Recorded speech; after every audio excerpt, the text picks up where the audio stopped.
안전생활실천시민연합이 이태원 참사와 관련해서 책임 소재를 밝히고 재발 방지 대책을 즉각 마련하라는 성명서를 냈습니다. 자세한 이야기 나눠보겠습니다. 안전생활실천시민연합 이정솔 사무총장 연결됐습니다. 안녕하십니까?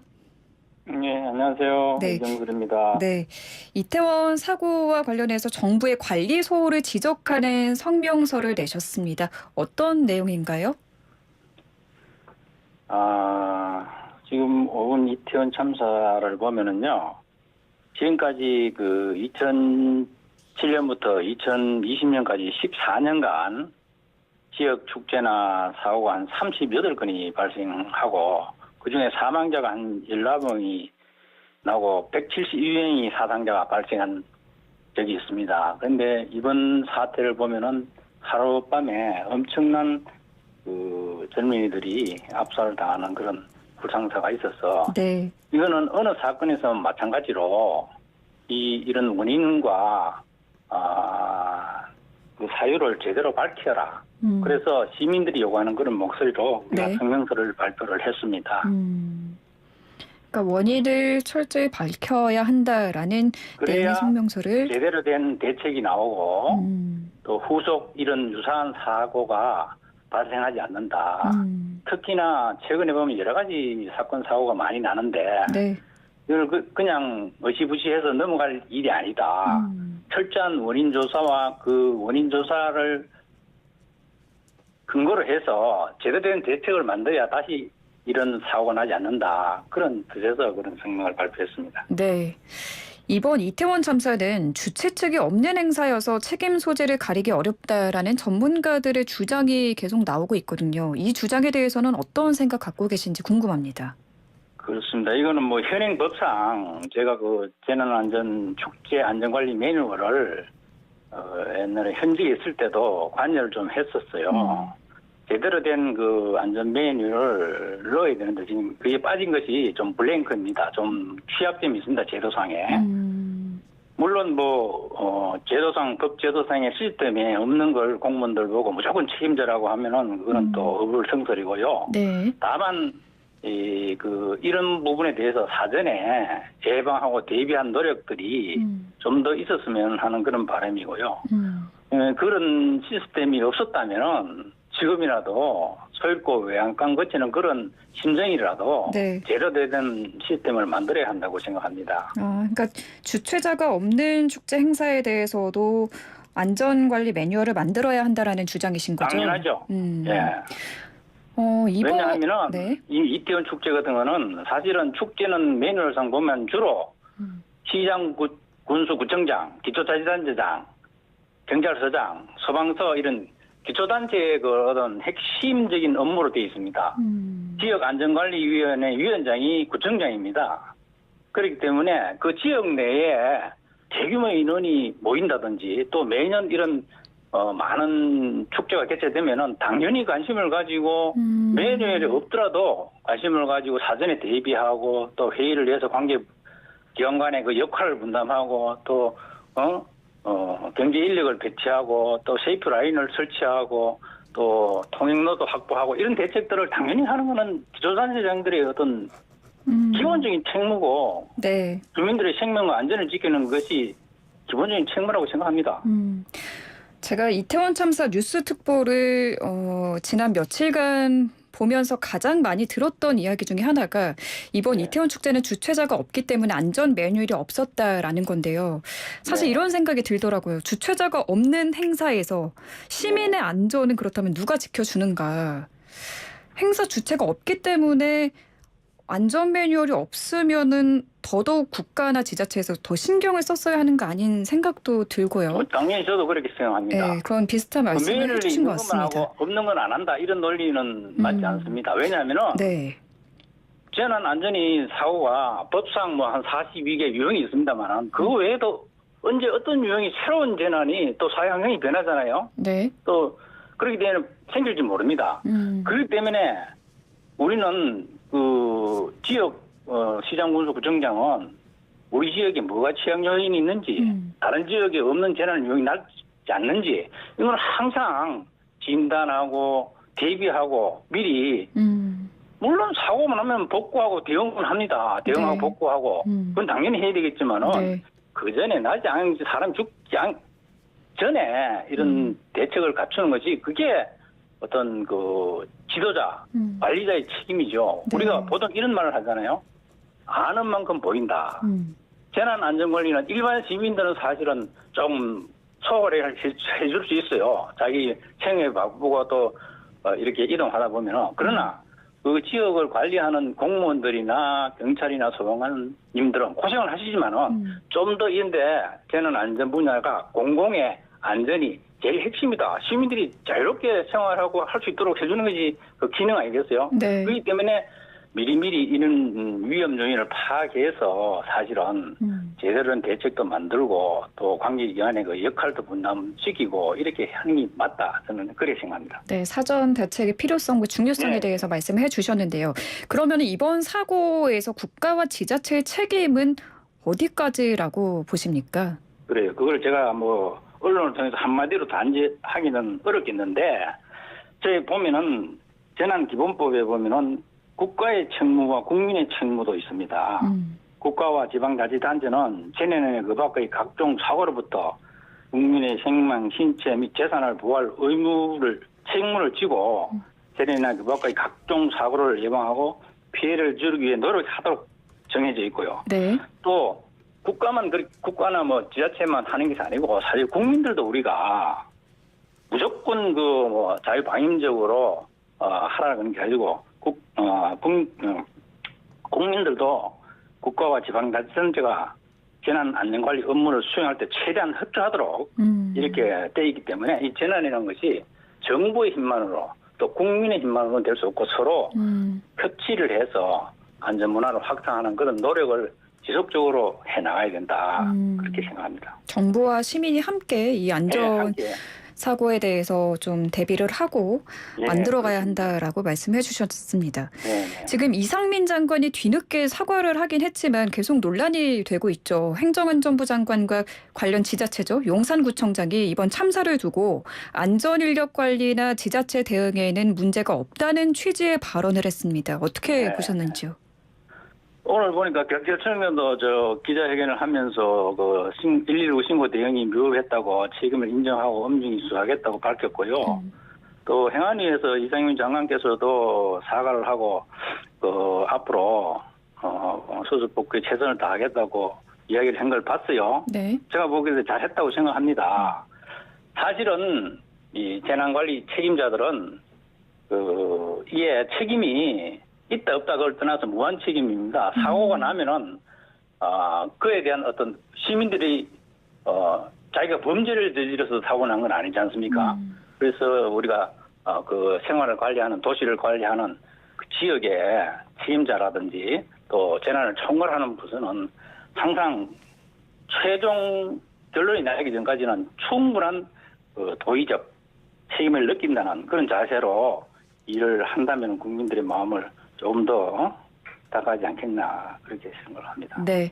이번에 성명서에서 밝히신 내용을 보면 국가의 책무를 방기한 자에 대해서 책임 소재를 명확히 밝히고 필요하다면 특별감사도 해야 한다라고 하셨더라고요. 만약 감사를 네. 한다면 어떤 점들을 밝혀야 할까요? 당연히 감사를 해야 되고요.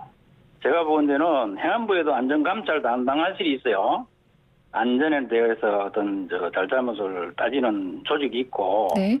또 감사원에서는 당연히 그 정책 감사 기능이 있으니까 제가 보는 데는 이 5분의 재난 그 안전관리 계획도 없고 제대로 준비가 좀 소홀한 점 대해서는 이 사태가 어느 정도 수습한 다음에는 앞으로의 그 재발 방지를 위해서 차근차근하게 책임 소재를 떠나서 제대로 된 어떤 시스템을 점검을 해서 시스템 그걸 점검이요. 갖다가 기초로 전국의 지자체가 다 모여서 제대로 된 어떤 토론회를 거쳐야 된다고. 그래서 앞으로는 이런 유사 사례가 없도록 철저히 감사하고 감찰도 해서 그 원인을 제대로 조사해야 된다.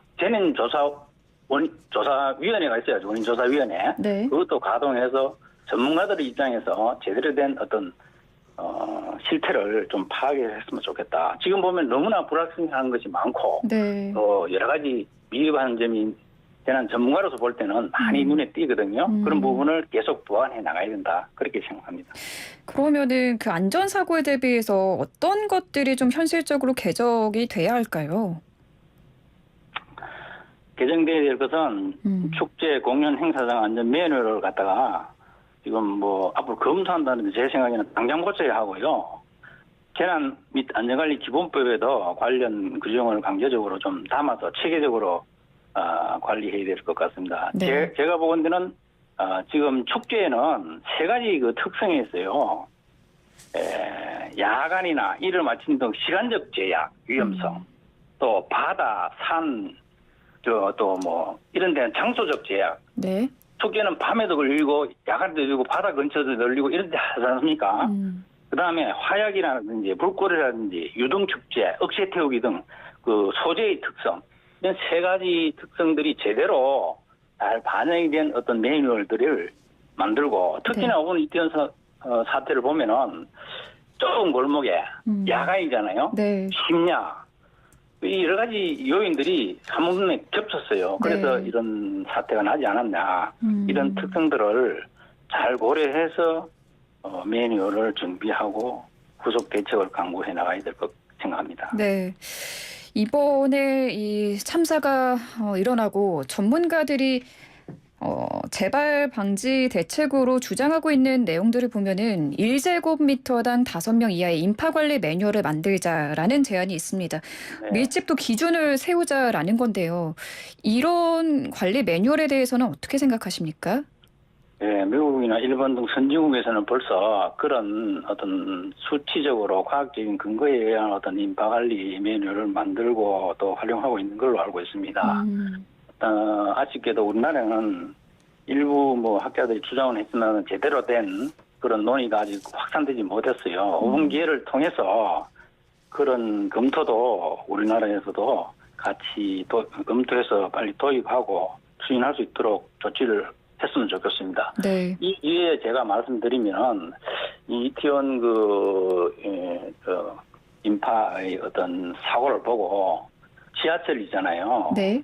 어떤 강남역이나 사당역이나 출퇴근길에 엄청난 인파들이 밀려가지고 복잡하거든요. 네. 그런데도 유사한 사고가 날 수 있지 않을까 하는 그런 걱정이 앞섭니다. 네. 따라서 서울시나 서울 지하철 공사 전국의 관계자들은 그런 부분에 대해서 즉각적으로 좀 유사 사례가 우려가 있다는 점을 생각해서 대책을 강구를 해야 되지 않겠나 그런 생각이 듭니다. 왜냐하면은 우리가 생각지도 못한 그런 사고가 계속 나거든요.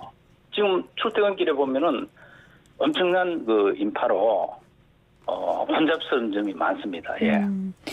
네, 지옥철 말씀을 해주셨습니다. 사실 이 만원 지하철은 숨을 쉬기 힘들 정도로 사람이 꽉꽉 들어찰 때가 많이 그렇습니다. 있는데. 지금 그 자꾸 비슷하거든요. 네. 예. 그래서 그때 그래서 어떻게 보면은 이게 출퇴근 시간에 일상처럼 돼버렸기 때문에 사실 이게 네. 얼마나 위험할 수 있는가 하는 심각성을 느끼지 못했는데. 동감하다니까 우리가 지금. 네, 이번 참사를 계기로 좀 이런 과밀 문화를 한 번쯤 네. 되돌아봐야 할 것 같습니다. 당연합니다. 네. 그런 여러 가지 짚어보고요. 우리가 지금 생각지도 못한 어떤 사회 환경이 변하기 때문에 코로나 이후에 여러 가지 행동 패턴이라든지 그렇기 때문에 사고가 많이 날 수 있습니다. 그런 점을 유심히 살피고 특히 전국의 재난관리 책임 공무원들은 이 부분에 빨리 착안을 해야 될 것 같습니다. 네. 이번에 그 사고가 난 이태원 골목길을 보면 상당히 폭이 좁습니다. 가로 세로 3.2m 넓이가 라고 3.2m라고 하나요? 네. 그래서 사실 이런 골목길에 인파가 몰렸을 때 일방통행으로 안내하는 안전요원이 배치만 됐었더라도 사고를 막을 수 있었을 것이다라는 이야기가 나오고 있거든요. 네. 실제로 뭐 해외 사례는 그렇습니다. 어떻습니까? 뭐 일본이나 뭐 홍콩에서도 이런 일방통행을 안내하는 요원들이 큰 행사나 축제에서는 꼭 배치가 된다고 하던데요. 지금 뭐 언론에 여러 가지 보면은 미국이나 일본 같은 데는 그 당연히 인파 관리에서 일방 통행을 함으로 해서 한쪽으로 계속 인원이 유동이 있어야 되거든요. 요번처럼 막혀서 서로 밀고 양쪽에서 힘이 그래서 중간에서 압사당하는 그런 사례가 없어야 되고 두 번째 DJ 폴리스라 그래서 질서유지 경찰관들이 수시로 이제 뭐 마이크를 들고 통제를 하면서 하고 또 필요에 따라서는 뭐 주류도 금지하고 네. 또 인파관리 통제 시스템을 제대로 하고 있는 걸로 알고 있습니다. 네. 우리도 일본 사태를 계기로 이런 부분에 대해서 그동안 놓쳤던 부분을 세세하게 잘 정리를 해서 우리 재난관리 시스템 정리에 다시 반영을 해 나가야 되지 않겠냐 그런 생각이 듭니다. 사실은 대한민국이 재난 대응이나 복구 이런 건 빠르게 잘해요. 그런데 이게 예방 대비는 과학이고 사전 준비고 예산이거든요. 인력이고 전문가. 네. 그거는 사고 나기 전에는 돈을 투입을 잘 안 합니다. 그러나 예방과 대비에 지금부터라도 좀 더 신경을 써서 기재부나 관계 당국에서도 예산을 꾸준히 지속적으로 이 안전이라는 것은 전쟁 대비와 같이 평소에 눈에 보이지 않습니다만은 꾸준히 투자해 나가는 매년 연차적으로 그래서 지속적으로 눈에 보이지 않더라도 개선해 나가야 국민들이 편안하고 안심하게 생활할 수 있을 것으로 생각합니다. 네. 사후약 방문이 되지 않도록 미리 그렇습니다. 예방책을 세워야 한다는 말씀이신 것 같습니다. 네네. 그 일본의 경우 DJ 폴리스 아까 말씀해 주셨는데 경찰이 지휘차 위에 올라가서 인파 상황을 보면서 보행자들의 길을 안내해서 압사 사고를 막는 역할을 하는 경찰이 DJ 폴리스라고 하더라고요. 네. 사실 우리나라보다 정말 더 많은 숫자가 몰리는 미국의 뭐 이런 헬로윈 축제에서는 사고가 없다, 왜 없는지라는 네. 것에 대해서 좀 생각을 해보면은 알 수 있을 것 같습니다. 그리고 참고로 또 말씀드리면은 지금 5분에 그 구급대가 출동하는데 그건 1시간 이상 걸리다 그러잖아요. 네. 그 구급차 진입로 같은 것도 행사 그 축제 같으면은 사전에 확보를 해놔야 되거든요. 그러니까 교통 통제가 이루어지지 않았던 거죠. 그러니까요. 그런 아쉬운 부분들이 많습니다. 그래서 그 주최자가 없다 그래서 제대로 좀 소홀한 점이 없지 않아 있는 것 같습니다. 예. 최근에는 그 봉화 매몰 사고도 있었잖아요. 오늘로 7일째 구조 작업이 이어지고 있는데 이 사고는 전반적으로 어떻게 분석하고 계신지요? 예, 거기 참 두 분이 지금 7일째 갇혀 있는데 참 생사 여부가 지금 안타깝습니다. 빨리 네. 구조가 돼야 되는데 이 안타까운 것은 이 사고도 지금 지난 8월 달에도 유사 사고가 있었다는 거지 않습니까? 근데 그때 이제 그 관리자들이 제대로 된 안전 조치 없이 또다시 작업을 재개하다가 이런 불상사가 생겼다. 네. 그런 점에 특히나 또 안타깝게 생각하고요. 네, 그렇습니다. 지금 뭐 179m까지 했는데 예상 지점이 빗나가서 다시 해야 되는 어려움이 있고 특히나 그 유가족들은 지금 애가 타서 시추 전문가, 지질 전문가까지 좀 투입해서 제대로 좀 해달라고 애타게 기다리고 있는 그런 상황입니다. 하여튼 당황 사고가 근래에 없었는데 안타깝게 생각하고 빨리 회복되기를 지금 바라는 마음입니다. 네, 그렇습니다. 얼마나 이 가족분들의 애가 타고 있을지 네. 하루빨리 구조가 이루어졌으면 좋겠습니다. 일단 이번 이태원 참사를 막기 위해서는 일단 밀집도 기준을 세우자라는 것도 있고 주최자가 없는 행사도 지자체 책임을 명시해야 한다라는 예, 이야기가 나오고 있는데 지금 정부에서는 어떤 대책을 세우고 있는지 알 수 있을까요? 예, 정부에서는 지금 제가 구체적으로는 지금 잘 모르겠는데요. 네. 제대로 그 행안부에서 안전점검과에서 관련 전문가들의 의견을 듣고 여러 가지 국민들의 의견을 듣고 이 부분에 대해서 중장기적으로 빨리 단기적으로 조치할 것은 빨리 하고 네. 법을 개정한 거는 국회의 협조를 받아서 충분히 개선할 그런 노력을 하고 있는 걸로 알고 있습니다. 최근에 뭐 카카오 불통 사건도 있었고요. 대한항공 착륙 사고도 있었고요. 이태원 참사까지 크고 작은 사고들이 연달아서 터지고 있는 모습인데 중앙과 지방의 행정 역량 부분에서 가장 아쉬운 점은 어떤 걸로 보고 계시나요? 그렇습니다. 지금 사실은 우리나라에 재난 위험집이 아직도 너무나 많습니다. 여러분도 아시다시피 물류창고라든지 우리 생각지도 못한 이런 사고가 갑자기 대형 참사가 일어나지 않습니까? 한 번 맞습니다. 났다 하면 40명씩 돌아가시는 이런 사고도 있고요. 네. 그래서 이거는 대한민국이 사실은 선진국으로 2차 세계대전에 처음으로 선진국에 진입한 나라 자랑스럽잖아요. 또 K-팝이라든지 우리 한류 문화가 세계로 퍼져나가잖아요. 네. 국가 위상이 많이 높아졌는데 사실은 7, 80년대 우리가 매년 20%씩 30% 성장하면서 엄청난 경제 건설을 했잖아요. 그때는 사실 안전을 저희들이 챙기지를 못했어요. 아, 네. 그때 지어진 집이나 구조물들이 얼마 됐습니까? 3, 40년 지났잖아요. 네. 그래서 이 국가 기반 시설이나 건물들이 상당히 한 3, 40년 노후가 되었습니다.